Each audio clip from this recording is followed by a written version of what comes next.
Hai, selamat malam. Saya Dr. Martina, spesialis obstetri ginekologi dari Ibu Women Children Care. Malam ini kita akan bincang-bincang sedikit tentang prakonsepsi atau persiapan kehamilan. Pertanyaan yang sering datang kepada saya di praktek sehari-hari adalah, "Dok, saya ingin program hamil." "Baik, Bu. Bagaimana dengan haidnya? Saya datang bulan lancar, tapi kok belum hamil juga ya?" Maka ini yang menjadi topik kita hari ini untuk berdiskusi tentang kenapa saya belum hamil, padahal datang bulannya lancar.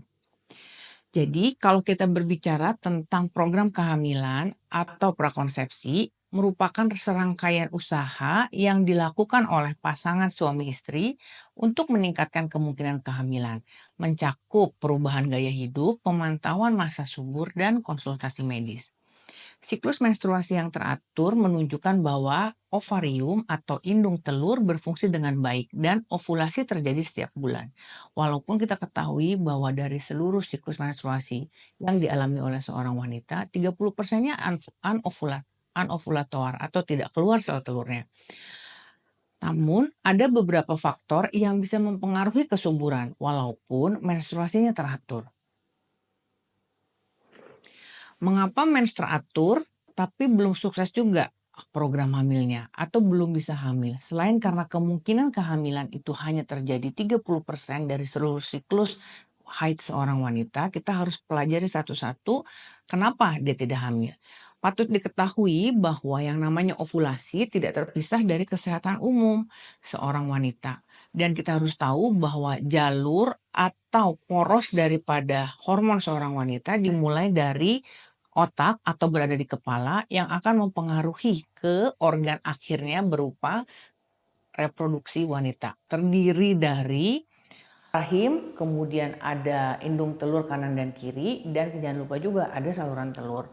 Pada pemeriksaan persiapan kehamilan atau prakonsepsi, maka kita harus telusuri satu-satu dari organ tersebut. Mulai dari rahim atau uterus, maka kita akan pastikan tidak ada kelainan anatomis. Kita bisa pastikan dengan ultrasonografi. Kemudian dari saluran telur kita bisa periksakan dengan hysterosalpingografi atau HSG. Jadi kita pastikan bahwa kedua tubannya paten, tidak ada sumbatan. Sedangkan untuk sel telur kita pastikan dari fungsi ovarium itu. Secara morfologi atau pencitraan kita dapatkan dari USG, tapi untuk mengetahui fungsinya kita harus pastikan dari siklus haidnya atau kita pastikan dari kondisi hormonnya. Yang datang kepada kita sehari-hari adalah yang dan selalu ditanyakan adalah bagaimana catatan menstruasi 3 bulan terakhir. Apakah teratur baik dari siklusnya, panjang siklusnya maupun dari durante haidnya. Kalau kita pastikan bahwa dari wanita ini tidak ada masalah, kita boleh bilang bahwa sebenarnya nggak ada masalah. Akan tetapi untuk suksesnya sebuah kehamilan, bukan hanya dari wanita saja, kita juga harus pastikan dari pria. Kenapa? Karena baik wanita maupun pria berkontribusi yang sama terhadap suksesnya kehamilan. Sisanya adalah infertilitas yang tidak diketahui dan itu kita hanya bisa berusaha. Bagaimana dengan kualitas sel spermanya? Nah, kalau kualitas sel sperma kita harus pastikan dari analisa sperma yang kita periksa dari suami. Bagaimana memeriksanya? Kita akan berkoordinasi dengan laboratorium, dipastikan bahwa jumlahnya cukup adekuat untuk sperma per cc-nya. Kemudian yang kedua kita pastikan dia bentuknya juga normal karena kita harus tahu bahwa sel sperma dia memiliki kepala, leher dan ekor yang mana dia kita bisa tahu bahwa DNA-nya ada di bagian kepala dan untuk bergerak ada di bagian leher dan ekor itu akan membantu.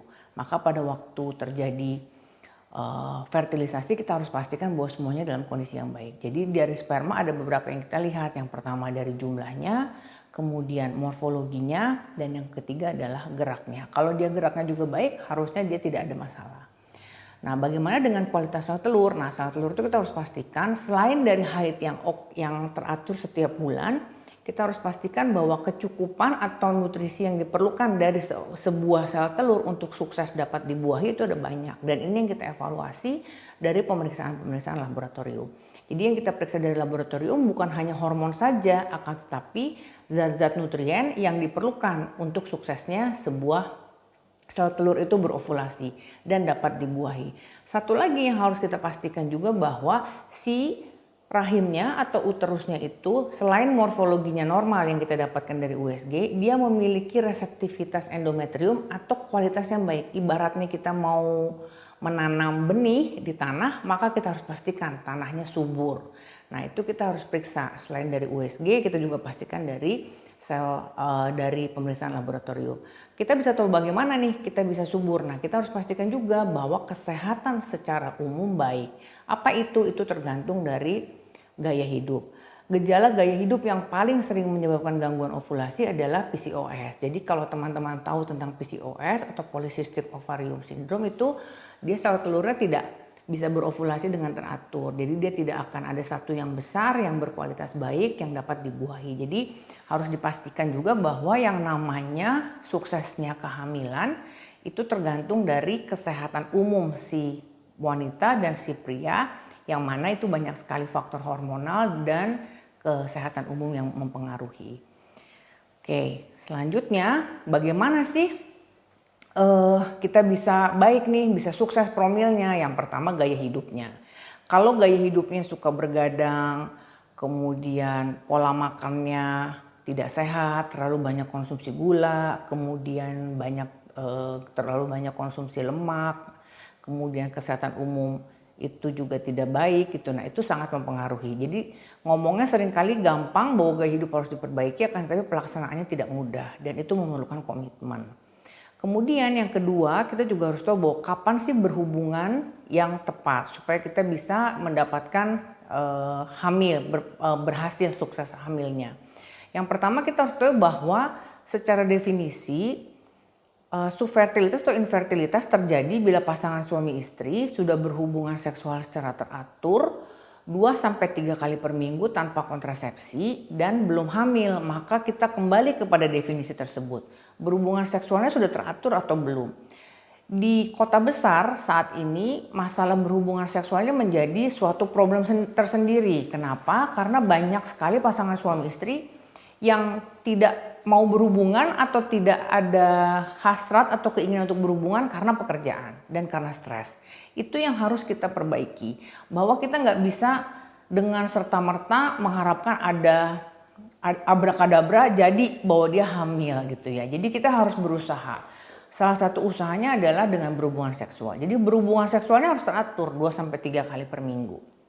Nah, dengan waktu yang tepat. Jadi begitu ovulasi di siklus haid yang normal hari ke-14, makanya dia akan keluar sel telur yang dominannya dibuahi dan itu berhasil.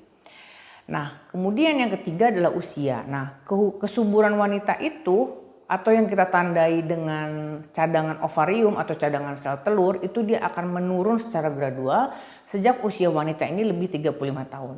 Tidak heran kalau banyak orang tua pada zaman dahulu bahkan sampai sekarang dia selalu bilang usia udah 35, kapan kamu menikah, kapan kamu hamil. Seringkali kita agak terganggu pada masa sekarang ini wanita-wanita banyak sekali yang mandiri. Oh, kenapa sih harus disuruh hamil, disuruh menikah cepat? Nah, karena sebetulnya sama. Jadi si kesuburan atau cadangan ovarium wanita itu akan menurun di atas 35 secara gradual walaupun kemungkinannya masih ada. Jadi bukan sesuatu yang kartu mati bahwa nggak bisa hamil lagi, bisa akan tetapi menurun. Jadi tetap saja bahwa yang namanya fungsi biologis seorang manusia itu akan sama, tapi bagaimana kita merawat supaya tetap bisa berfungsi dengan baik.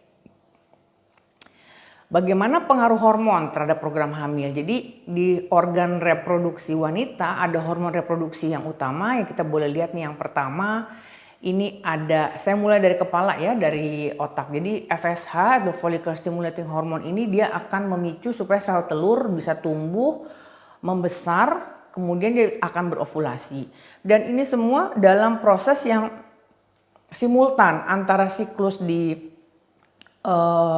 brain, di kepala, di otak, dan siklus yang berada di organ akhir, yaitu ada di organ reproduksi, baik di uterus maupun di ovarium. Jadi kita bisa lihat bahwa FSH dia akan meningkat kadarnya, sel telurnya akan matang, estrogennya tinggi. Sesudah estrogennya tinggi maka dia akan memicu peningkatan hormon LH atau luteinizing.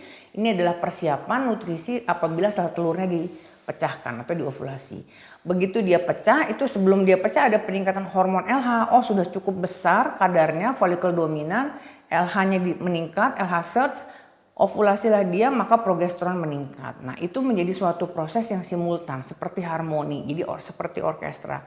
Kalau dia bagus, maka dia akan teratur haidnya, kemungkinan untuk hamilnya juga besar. Jadi ini adalah hormon utama. Bila terdapat ketidakseimbangan hormon di antara estrogen progesteron maupun di FSH dan LH, tentu akan terjadi gangguan di ovulasi.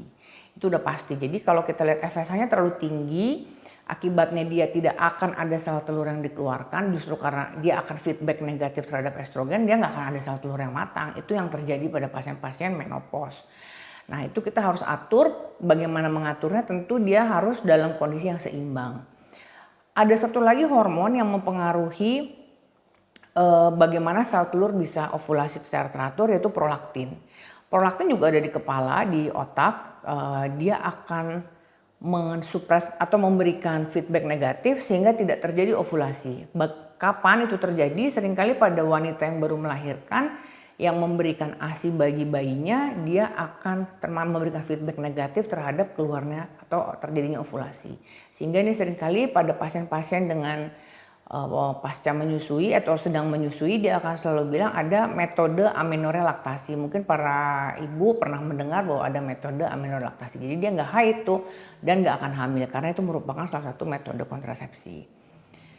Kemudian kondisi medis yang terkait hormon apa aja? Saya rasa sudah pada tahu juga. PCOS itu yang paling sering pada wanita usia reproduksi, bahwa PCOS itu ketidakseimbangan yang paling sering disebabkan oleh gangguan metabolisme. Paling sering dia tiba-tiba obesitas meningkat, kemudian resistensi insulin.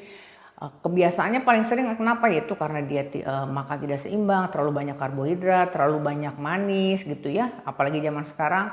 Kemudian juga banyak makan yang mengandung lemak, jadi dia konsumsi gorengan, itu paling enak deh, semuanya banyak. Itu menyebabkan ketidakseimbangan hormon sehingga kita menurunkan peluang terjadinya kehamilan. Terus bagaimana caranya? Harus kembali diriset kembali supaya jangan sampai terjadi ketidakseimbangan. Ada juga hormon yang menyebabkan gangguan menstruasi, itu adalah hipotiroid atau hipertiroid. Jadi tiroid ada organ seperti kupu-kupu ada di dekat leher kita. Nah, itu dia memproduksi hormon tiroid atau hormon metabolisme, dan itu juga berpengaruh terhadap terjadinya kesuburan atau bagaimana si sel telur bisa berovulasi. Pengaruh gaya hidup dan stres, jangan lupa juga kita seringkali stres, ada satu hormon yang berperan untuk kortisol. Jadi kortisol diproduksi oleh otak dari kelenjar adrenal, ada releasing hormonnya dari otak juga sama. Dia akan, kalau kita stres pasti kita akan terpicu untuk terjadinya peningkatan kortisol. Akibatnya akan mengganggu juga proses ovulasi yang normal. Gaya hidup seperti makan dan olahraga sudah saya jelaskan sebelumnya bahwa itu akan terjadi juga dan akan menyebabkan gangguan keseimbangan hormon. Oke. Kalau kualitas sperma bagaimana? Sama, kualitas sperma sudah saya sampaikan bahwa ada jumlahnya harus adekuat, harus cukup. Kemudian bagaimana morfologinya, dia tidak boleh bengkok kanan bengkok kiri, bahasa sederhananya begitu. Dia harus dalam kondisi yang bagus, integritasnya bagus, dan dia harus motil, bergerak dengan baik. Kenapa? Karena ada ekornya si sperma, itulah yang dia akan bergerak.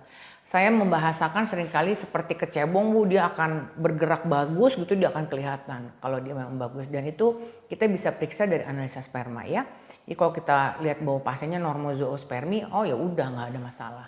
Tapi kalau pasiennya sudah ada kelainan, pasti udah banyak ada oligo, asteno, teratos, semuanya itu menjadi problem tersendiri. Nah, pengaruh kondisi sperma terhadap kesusahan promil tentu bukan hanya perempuan aja yang harus jaga-jaga badan, jaga-jaga kesehatan. Laki-laki juga.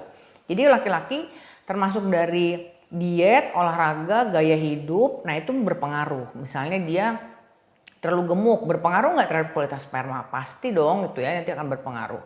Kemudian tidak pernah olahraga, tentu tidak akan vitalitasnya tidak baik. Jadi capek, stres gitu ya. Kenapa? Bagaimanapun olahraga itu akan menurunkan resistensi insulin, menurunkan kortisol. Kemudian gaya hidup, kebiasaan merokok, konsumsi alkohol, paparan zat yang berbahaya, apalagi polutan banyak sekali itu akan mempengaruhi kualitas sperma. Bagaimana faktor lingkungan? Pekerjaan seringkali ada radiasi, bahan kimia. Kalau bekerja di pabrik yang kita ada menggunakan zat kimia tentu akan berpengaruh terhadap kualitas sperma. Dan kondisi medis yang lain seperti adanya infeksi, kemudian ada varikokel atau pembesaran pembuluh darah yang ada di skrotum itu mempengaruhi suhu dan tentu akan berpengaruh terhadap kualitas sperma. Itu semua kita dapat periksa dan dimulai semua dari analisa sperma. Dari analisa sperma, jika memang terdapat kelainan, tentu kita akan kolaborasi dengan dokter andrologi maupun dokter urologi untuk mengetahui permasalahannya. Usia juga sama. Nah, laki-laki cuman usianya lebih panjang. Kalau perempuan 35 dia secara gradual menurun, laki-laki memang lebih panjang, dia punya kemampuan untuk memproduksi spermanya lebih banyak dan lebih lama. Tetap saja itu pada usia yang lebih lanjut dia pasti akan menurun. Bagaimana sih tahu menurunnya? Dari kualitas sperma. Mulai bentuknya yang nggak bisa membuahi, mortalitasnya dan semuanya itu berpengaruh. Nah, pengujian sperma tadi tentu kita dengan analisa sperma yang sudah saya jelaskan.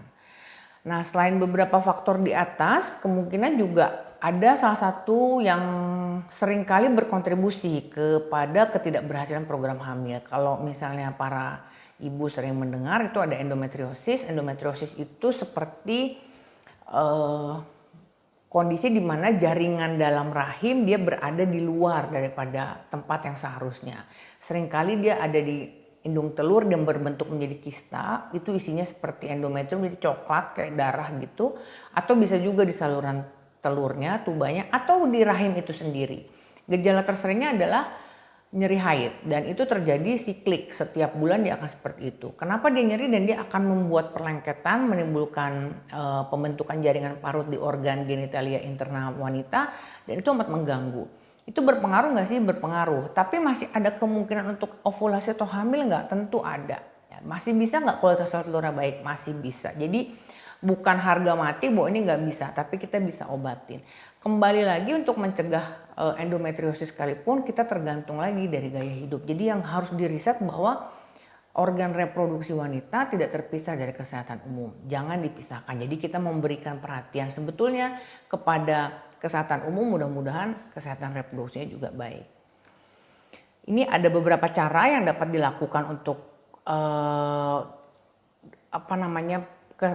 mengaktifkan partisipasi para ibu atau para moms untuk keberhasilan program hamil. Yang pertama, dicatat siklus menstruasi. Siklus menstruasi itu harus kita catat setiap bulan. Jadi saya selalu tanya ada menstrual diary-nya 3 bulan itu kapan aja. Tanggal berapa mulai, tanggal berapa berakhir. Catat aja 3 bulan. Itu harus dicatat supaya kita bisa tahu datanya. Siklus haidnya teratur atau tidak. Kenali masa subur. Masa subur saya kapan sih? Jadi masa subur itu biasanya ditandai dengan peningkatan suhu basal tubuh. Kita bisa lihat, oh ternyata 14 hari sebelum haid yang akan datang sudah mulai meningkat nih misalnya. Atau misalnya kita, oh ini ada peningkatan di hari ke-10 haid. Nah itu kita harus tahu ya. Kemudian frekuensi berhubungan intim 2-3 kali per minggu. Jadi begitu selesai haid bersih sudah dirasa boleh dapat berhubungan, maka kita boleh berhubungan 2-3 hari per minggu. Dan gak boleh males ya. Nah ini juga penyakit zaman sekarang, orang jadi malas berhubungan karena stres di pekerjaan. Nah kemudian pola makan sehat sudah mulai dibiasakan. Jangan suka jajan-jajan, makan sehat itu kita harus cukup karbohidrat, protein, lemaknya, sayuran, buah, susu kalau perlu, dan jangan lupa persiapan kehamilan kita harus cukupi kebutuhan multivitamin dan mineralnya. Kenapa? Karena nanti banyak sekali yang berperan dalam kesuksesnya kehamilan. Tentang ini nanti kita bisa bicarakan di lain waktu. Kemudian menjaga berat badan ideal. Jadi menjaga berat badan ideal itu sebetulnya bukan sesuatu yang susah, itu merupakan dan juga bukan bonus buat orang lain dilihat cantik atau langsing atau yang lain, tapi lebih kepada untuk kesehatan kita sendiri. Jadi kalau kita menjaga kesehatan kita dengan baik gitu ya, bonusnya adalah badannya menjadi langsing. Kalau badan langsing bukan mau dilihat-lihat orang sebetulnya, buat badan sendiri, buat kesehatan kita, itu yang harus menjadi mindset pertama ya. Oke. Kemudian hindari stres. Nah hindari stres ini, jadi stres pekerjaan itu menjadi sesuatu yang terjadi di era sekarang. Jadi banyak sekali orang-orang yang stres pekerjaan lebih dominan. Nah itu kita harus dapat memanage stres itu dengan baik. Kita harus dapat diatur, jangan terlalu kelola dengan baik ya. Jadi kita bisa mulai dengan Apa sih yang mengurangi stres? Jalan-jalan ke alam, meditasi, kemudian yoga, kemudian ada hipnoterapi. Nah, itu kita bisa kerjakan supaya kita menjadi lebih rileks. Hindari kebiasaan buruk, wah merokok, alkohol, ya itu kita harus hindari. Sudah tidak zamannya kita mau gaya hidup seperti itu tapi kita masih mau hamil. Nah, itu kan efeknya panjang buat ibunya, buat anaknya, buat keluarga ya. Konsultasi medis per definisi tentu kita akan 1 tahun seperti definisi yang saya sampaikan di depan. Setahun sudah menikah, berhubungan seksual teratur, frekuensi berhubungan teratur, kemudian tidak kontrasepsi, belum hamil juga, datanglah ke dokter supaya kita bisa evaluasi. Tapi usia, tergantung usia, misalnya usianya ternyata sudah di atas 35 tahun, coba dicepetin. Jadi kita bikin konsensus 6 bulan sudah datang ke dokter. Nah, untuk persiapan tentu kita perlu suplemen dan vitamin dan vitamin dan mineral itu diperlukan terutama untuk asam folat. Tapi bukan cuma asam folat saja ya, banyak juga vitamin B lain yang berkontribusi di dalam fertilisasi ya. Nah, kemudian pengobatan fertilitas jika sudah langkah-langkah yang mendasar atau langkah-langkah dasar sudah kita kerjakan, jika belum berhasil juga maka kita perlu bantuan. Nah, itu makanya kita perlu bantuan teknologi reproduksi berbantu, itu kita bisa mulai dari intrauterine insemination atau sampai kepada bayi tabung. Jadi stepnya dilewati satu persatu. Bukan kita mau skip langsung kita bayi tabung atau kita inseminasi karena kita nggak bisa skip karena langkah-langkah itu harus kita periksakan satu persatu ya. Tidak ada yang instan lah kalau menurut saya ya, semuanya untuk mendapatkan hasil yang baik kita perlu proses. Mungkin itu dari saya, mudah-mudahan dapat membantu. Suksesnya kehamilan bukan hanya perempuan ya, tapi laki-laki juga berkontribusi. Mungkin itu dari saya, terima kasih, mudah-mudahan berguna.